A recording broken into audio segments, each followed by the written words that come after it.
Политолог Аркадий Дубнов в эфире телеканала РТВИ заявил, что популизм Садыра Жапарова дорого обойдется кыргызскому народу, а также что он не усидит до конца своего срока.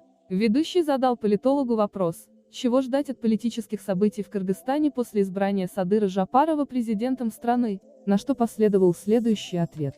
Энергия популизма зашкаливает. Некогда островок демократии в Центральной Азии выродился в удивительное место, где к власти, на мой взгляд, приходит охлократия.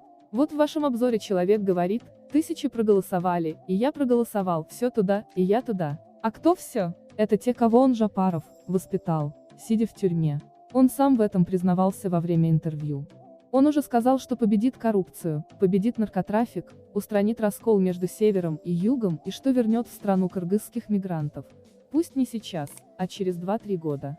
То есть он не говорит, что он это будет делать, он заявляет, что сделает. Но как можно победить раскол между севером и югом, когда между ними горный хребет, когда они разные по менталитету? Это очень опасная игра обещаний. Я почти уверен, что до конца срока господин Жапаров не усидит. Потому что кыргызы – люди очень активные и динамичные, если им власть как-то не угодила, они садятся на лошадей и маршем идут на Бишкек и сносят эту власть. Когда в Москве поддержали Жапарова спустя 2-3 дня после приезда замруководителя администрации президента России Дмитрия Казака, который прилетел, чтобы уговорить тогда еще президента, Жээнбекова, удержать власть, он был вынужден смириться с тем, что Жээнбеков сдал эту власть Жапарову. Почему? Что ему такого сказал будущий президент, что Жээнбеков сбежал из президентского офиса, окончательно никто не знает.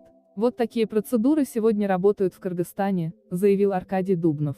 В заключение политолог добавил, что во время подсчета голосов происходили довольно странные вещи. Так, по его словам, когда было обработано 60% бюллетеней, за Жапарова было отдано более 50% голосов из подсчета на тот момент.